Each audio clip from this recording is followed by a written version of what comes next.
Dari kacamata seorang trader ya Pak, resesi ini sebenarnya kayak gimana sih? Itulah persiapan untuk menghadapi resesi bagi para trader. Hai teman-teman real traders, balik lagi di YouTube-nya Traders Family dan seperti biasa pasti ada Pak Tito. Ya, halo. 2023 Pak, bakal ada resesi. Ya. Kira-kira pergerakan market tuh bakal kayak apa Pak? Ya, palingan kayak waktu COVID lah, tren semua pair tren. Kalau kayak COVID berarti semua pada anjlok dong berarti ya? Nggak anjlok. Bukan, maksudnya gini, pair dalam artian mata uang, forex, iya anjlok teorinya. Tapi kan tadi saya bilang tren. Saya nggak bilang anjlok, saya bilangnya tren. Oh, ya kan? Oke. Ada instrumen lain yang justru modelnya kayak gold, itu malah naik. Tapi tren juga. Sebentar dulu Pak. Satu trennya turun, satu trennya naik. Saat mata uang lain anjlok, tapi gold itu bisa naik. Ya. Kenapa bisa kayak gitu? Oke, ini kita bahas teorinya ya. Teorinya saat terjadi waktu COVID kan gejolak ekonomi lah kita bilang. Ya. Gejolak ekonomi kan orang mencari instrumen yang lebih aman, ya kan? Sehingga teorinya lagi nih orang investasinya dia segala macem dipindahin lah ke emas, ya kan? Makanya emas selalu mendapat julukan safe haven. Safe haven. Gitu, sehingga ya kalau kita lihat chartnya tahun 2019 bisa dilihat kok itu mata uang semuanya merosot, anjlok. Gold, emas justru naik karena dia safe haven. Penyebabnya apa Pak? Kenapa dia bisa terus naik? Karena pemikiran konservatif semua orang ya, emas dinilai paling aman untuk investasi. Oh, oke. Gitu, sehingga ya kalau bagi saya, kacamata saya seorang trader forex, intinya tren, apalagi dengan gaya trading saya, ya tren. Justru enak, gitu kan? Sebentar. Saya tarik mundur sedikit ya. Ya. Sebenarnya menurut Bapak dari kacamata seorang trader ya Pak, resesi ini sebenarnya kayak gimana sih? Ya, gimana ya kalau saya jawab? Masalahnya bagi saya nggak gitu berpengaruh sih ya resesi ini. Jadi bagi saya terus terang resesi hanya saya anggap sebagai sebuah gejolak ekonomi. Oke. Kan sebuah gejolak ekonomi di mana singkatnya gini, pendapatan akan turun, ya kan, tapi pengeluaran akan naik, sehingga terjadilah gejolak ekonomi, ya kan, secara global. Oke. Itu resesi. Kenapa sih pendapatan bisa turun? Karena orang penjualannya semua serba turun bagi bisnis-bisnis konservatif dan sektoril. Penjualannya semua menurun. Kenapa bisa menurun? Ya harga bahan baku naik, harga energi naik, semua serba naik, ya kan? Ya otomatis itu akan mempersulit. Dan kenapa? Karena pasokannya kurang. Iya. Itu kan? Ya. Sehingga menyebabkan pendapatannya turun. Yang sementara biaya-biayanya naik. Orang harga-harganya semua naik. Yang akan berpengaruh pada penjualannya. Penjualannya merosot tajam dong. Yes. Ya kan? Andaikan kita adalah seorang pengusaha. Bagi seorang pengusaha saat pendapatannya turun, otomatis bagaimana cara mereka mengantisipasi? Ya biayanya harus dipotong. Iya benar. Benar kan? Benar. Untuk memotong biaya, harga bahan bakunya nggak bisa dipotong, nggak mungkin. Segitu. Iya. Kan harga energi emang segitu. Iya. Iya kan, biaya-biaya apa yang bisa dipotong? Gaji. Benar. Karyawan. Alias karyawan. Angka pengangguran akan meningkat. Benar. Angka pengangguran meningkat, angka kemiskinan akan meningkat. Ya kan? Krisis. Gejolak ekonomi. Tapi balik lagi, ya ini sorry to say, benar-benar sorry to say. Saya sebagai trader forex nggak kepengaruh. Karena mau itu harganya gejolaknya bikin harga anjlok ataupun bikin harga naik gila-gilaan. Bagi trader forex kita bisa tinggal buy atau bisa tinggal sell. Sehingga lagi-lagi sorry to say, resesi ataupun gejolak ekonomi justru momentum yang akan memberikan keuntungan bagi para trader forex. Khususnya yang tradingnya pakai gaya tren kayak kita. Iya, tapi masa ya nggak ada pergerakan tertentu mungkin dari resesi itu yang berimpact kepada para trader gitu loh. Terutama trader forex kali. Berimpact apa? Intinya kan tren. Setiap tahun juga ada tren. Iya. Sebentar Pak. Ngobrol sama Bapak tuh kesannya kayak ya sudah itu nggak berimpact sama kita pada trader forex ya kan. Cuman sementara sekarang kan desas-desusnya yang lagi viral itu ini resesi akan datang 2023. Persiapkan diri Anda, jangan sampai kejebak arusnya. Kayak gitu. Apapun yang impactnya mungkin akan negatif gitu loh. Di luar sana beredarnya kayak gitu. Betul. Dan sementara ketika dengar obrolan dari Bapak ya saya ngerasanya kok beda nih gitu. Loh, bagi semua profesi lain pada umumnya, bagi bisnis sektor real itu dampaknya sangat besar. Yang saya bahas adalah dari profesi saya sebagai trader forex. Nggak berpengaruh, justru menguntungkan. Karena dalam kondisi apapun kita bisa buy, kita bisa sell. Iya. Tapi ada loh, maksudnya di luar sana yang juga, maksudnya yang mungkin ranahnya tetap dalam ranah trading, yang mengatakan bahwa ini resesi akan tiba, jangan sampai kalian jadi tumbang, loss besar gitu loh. Ikutin aja apa yang kita kasih arahannya supaya kalian nggak terjebak di resesi itu sendiri. Bener dong. Ada loh Pak yang ngomong gitu. Banyak. Itu makanya. Ya basically simple lah. Dalam setiap gejolak pasti banyak orang memanfaatkan itu menjadi sebuah momentum untuk jualan. Dan kalau yang mengatakan hal-hal seperti itu adalah para bisnis konsultan. Dalam kondisi resesi persiapkan diri Anda saat sebuah harga anjlok beli aja. Setelah itu kita akan kaya mendadak. Betul secara teori. Dan kalau bisnis konsultan memberikan advice seperti itu benar sifatnya. Bagi para era sekarang adalah eranya YouTuber. YouTuber membahas hal seperti itu, memberikan teori seperti itu. Benar, nggak ada masalah. Karena mereka bekerja untuk konten. Bener kan? Nggak ada yang salah. Teorinya memang begitu kok. Tapi kalau yang mengatakan itu adalah para trader, alias orang-orang yang mengklaim dirinya trader. Ya kan? Ini ya bagi saya sih cuma tinggal saya ketawain. Kenapa gitu? Ya karena sama aja gitu. Kayak orang-orang yang waktu itu mengatakan, wah Bitcoin sekarang harga berapa? Coba dari tahun sekian, tahun 2010 coba dibeli. Sekarang udah berapa? Emas waktu lagi naik-naiknya. Tahun 2019-2020 itu harga berapa? Coba kita beli dari harga sekian. Ya kan? Dan saya sering digituin sama orang kan, orang yang berusaha prospek saya. Oh Bapak ternyata dapat prospekan itu juga? Sering. Ya kan? Dan saya cuma jawab kan simpel. Terus itu beli apa enggak? Waduh. Benar dong? Jawabannya? Nggak dibeli. Jangan cuma bisa cuap-cuap gitu. Jadi maksud saya, orang boleh mengatakan teori-teori itu seperti itu, benar. Ya kan? Tapi pada kenyataannya kita bisa tinggal cross check sekarang. Mereka yang mengklaim dirinya trader. Di tahun 2019 suatu harga benar-benar anjlok. Dan tahun 2020 saat semuanya pulih. Mereka benar-benar kaya mendadak nggak? Mereka benar-benar beli atau enggak?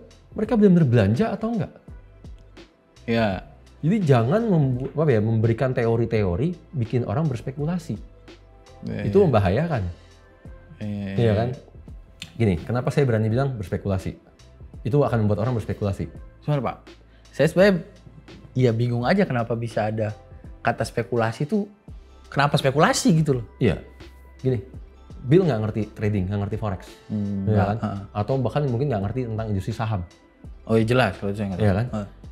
Lalu saya dengan segudang teori saya bilang, wah ini akan anjlok, beli aja semuanya. Ya kan?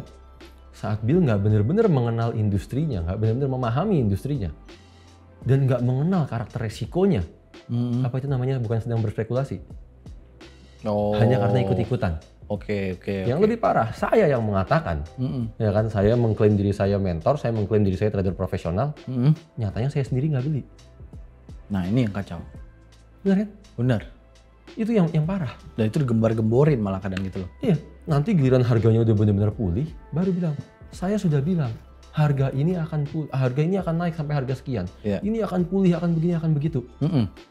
Intinya cuma satu, kok situ nggak beli? Iya kan, situ hanya membuat orang berspekulasi. Bahaya banget sebenarnya. Bener dong? Iya benar-benar merugikan banyak teman-teman di luar sana sih sebenarnya. Iya, karena ada gap yang sangat besar, ada perbedaan yang sangat besar antara teori dengan praktek. Teori mengatakan anjlok, beli aja, nanti juga akan pulih. Pasti, ya benar. Nanti akan pulih. Ya. Anjloknya sampai mana? Anjloknya sampai kapan? Tidak ada yang tahu. Berapa lama? Nggak ada yang tahu. Benar. Pulihnya kapan? Pulihnya sampai mana? Juga nggak ada yang tahu. Benar. Sehingga untuk kita benar-benar beli, ini urusannya mental. Ya. Bener nggak? Benar. Teori boleh mengatakan. Iya. Mentalnya beli atau enggak? Iya. Trader bukan. Nah ini nih yang sulit nih, trader bukan ya Pak? Yang ada bikin orang berspekulasi, orangnya saat beli ketakutan, nggak berani ngapa-ngapain. Ya kan, kok turun lagi. Ya. Akhirnya orang bangkrut. Benar. Bikin orang berspekulasi kan? Iya. Tapi ngomong-ngomong soal ketakutan, Bapak ngomong barusan. Untuk teman-teman trader di luar sana ya mungkin masih newbie, masih baru gitu ya. Pertama kali terjun di dunia trading. Atau mungkin ya sudah cukup lama tapi masih punya keraguan. Tapi merasakan ketakutan akan adanya resesi yang mungkin dari doktrin yang ada di YouTube atau di Google dimanapun kita nggak tahu. Masih mungkin nggak kalau mereka bisa menyusun strategi untuk menghadapi resesi ini sendiri gitu loh? Masih mungkin, sekarang tinggal berkaca pada apa yang mereka sudah alami tahun 2019.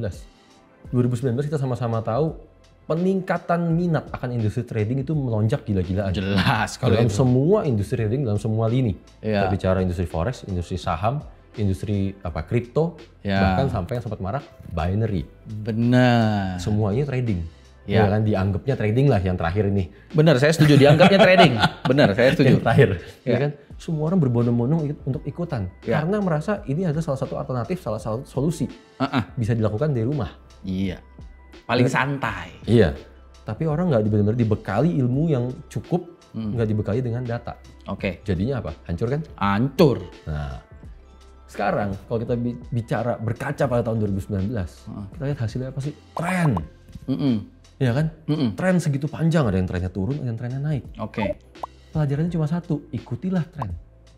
Kalau itu tren diikutin, justru akan menguntungkan, akan profit. Kenapa tadi saya bilang buat saya nggak berpengaruh? Sebentar Pak. Tapi kan buat mereka yang mungkin terjun saat itu ya 2019, mungkin ya saya yakin sebagian besar mungkin nggak sadar bahwa mereka sebenarnya melawan tren. Bener dong. Nah ini untuk yang ini yang akan datang nih 2023, gimana caranya gitu loh? Sebagian besar mereka nggak paham mereka sedang melawan tren karena kebanyakan oknum-oknum yang memberikan gimmick-gimmick, menebar fear akan resesi, akan bikin orang tertarik masuk industri trading. Ya. Begitu mereka masuk industri trading, gaya tradingnya semua pendek-pendek, scalping. Ya. Iya kan? Kalau mau scalping nggak butuh tren. Ya. Nggak butuh resesi, nggak butuh gejolak ekonomi, tiap hari juga bisa scalping. Kapanpun sebenarnya. Iya kan? Sehingga tanpa sadar mereka bukan sedang menyikapi gejolak ekonomi. Tanpa sadar ya? Tanpa sadar. Ya. Gitu. Sebenarnya kalau benar-benar mau menyikapi yang namanya gejolak ekonomi, mau menyikapi resesi, mau benar-benar menyambut tren, di mana tren adalah momentum kita untuk panen, untuk profit besar-besaran. Ya belajarlah trading untuk ngikutin tren. Pemahaman akan apa itu tren udah kita ajarin. Oke. Ada di eksklusif konten kita video pertama. Itu pemahaman akan tren. Praktek cara menghadapi tren ada di eksklusif konten video kita yang kedua. Major trend. Ada. Ya udah. Itu tinggal diikutin. Kapanpun terjadi tren kita bisa ikutin. Sebentar Pak. Berarti boleh nggak saya bilang kalau sebenarnya tadi Bapak kan ngomong sebenarnya kan kalaupun terjadi resesi ataupun pas COVID dulu itu sebenarnya tren. Iya. Kalau kita buang aja kata resesinya sebenarnya masih berlaku boleh? Sangat boleh. Itulah kenapa saya santai-santai aja. karena dalam setiap gejolak ekonomi bagi saya artinya cuma satu, tren. Boleh nggak saya ngomong bodo amat resesi? Bodo amat resesi. Oh. Artinya tren. Buat trader kayak saya yang mengikuti tren, memang gaya tradingnya justru memanfaatkan tren. Itu justru ya ladang emas, tambang emas. Berarti sebenarnya resesi ini dari yang awalnya mungkin sebagian besar orang takut menghadapinya, harusnya dirubah menjadi kacamatanya adalah bahwa ini tambang emas yang bisa kita panen sebenarnya. Tambang emas. Oke. Asal dari kacamata trader ya. Kacamata trader. Dan sekarang gini, kalau kita bilang pelajarannya apa sih dari 2019, ya kan? Atau dari oknum-oknum yang kita pelajarin. Mereka hanya cuap-cuap, mengucap, beli aja, tapi mereka sendiri nggak beli. Ya. Karena mereka nggak punya mental seorang trader. Ya. Iya kan? Ya. Jadi kunci jawabannya adalah kita harus memiliki mental untuk benar-benar berani beli saat tren, atau berani sell, berani jual saat trennya turun. Ya kan? Mental nggak akan bisa didapetin hanya dengan teori. Mental harus diasah dengan pengalaman. Benar. Tapi mental bisa didongkrak bisa didongkrak duluan dengan adanya data. Oke. Hanya dengan menggunakan data kita lihat, oh kalau lagi tren kayak begini ya, oh ternyata tren malah enak ya, malah bisa bikin kita profit besar ya. Data. Tunggu Pak, kalau kita ngomong data, tapi kan resesi ini sendiri belum terjadi, datanya dari mana kita ngambilnya? Kan tadi kita sepakat, kata resesi kita buang. Ya bener sih. Kata resesi kita buang, artinya hanyalah tren. Mau trennya ini berapa besar, mau 2.000 poin, 3.000, ke 4.000, ke 5.000 pips lah berapapun itu besarannya, intinya adalah tren. Semakin besar, semakin bagus. Berarti emasnya semakin banyak. Iya kan? Gini. Kita bolak-balik ngomongin berkaca sama data. Iya. Untuk kita mendapatkan data hanya dengan melakukan backtest. Iya benar. Oke. Mungkin selama ini orang males backtest. Pasti, masih benar, semua males. Kali ini, cukup kali aja. Backtest tahun 2019. Di mana 2019 terjadi tren secara besar-besaran di semua pair. Di semua pair? Semua pair. Tren. Lihat, kalau kita ngikutin tren, menggunakan apa yang kita ajarkan, profitnya berapa banyak? Cukup backtest tahun 2019. Kalau itu mata nggak hijau, bohong. 2019 aja? 2019 aja. Berarti cuma 1 tahun ya? Ya, kalau mau terusin ke 2020 silakan karena itu tren juga. Banyak banget trennya. Oh, kalau udah kayak gitu, kalau masih males sih keterlaluan ya. Yang udah sih 2019 di backtest, tren, iya ya profit ya. Habis itu ketagihan ke 2020, tren lagi, iya profit ya. Oh, baru akhirnya lihat data. Itulah persiapan untuk menghadapi resesi bagi para trader. Persiapannya adalah dengan melihat data. Ini toh yang dimaksud dengan ngikutin tren. Resesi, apa itu resesi? Tren. Udah itu aja. Jangan backtest gitu ya Pak? Backtest. Jangan terlalu didramatisir bahwa resesi itu menakutkan bagi trader forex. Nggak ada yang menakutkan. Tidak semenakutkan itu. Justru indah. Justru indah. Iya.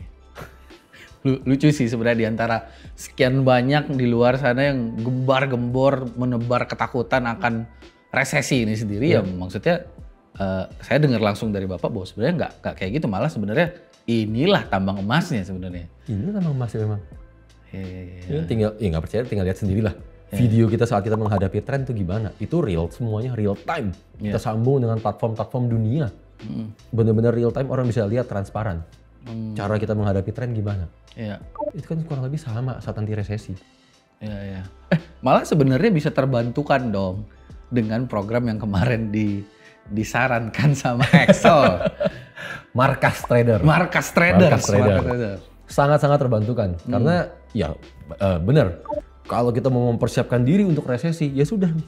Mulai dari sekarang kita sudah menyiapkan program totally free, gratis. Kita tuntun setiap orang sampai bisa menghadapi resesi. Anggaplah begitu ya. Biarpun sebenarnya resesinya kita buang gitu. Tren. Sangat diuntungkan. Baik teman-teman tinggal backtest. Now or never and change your life. Bye.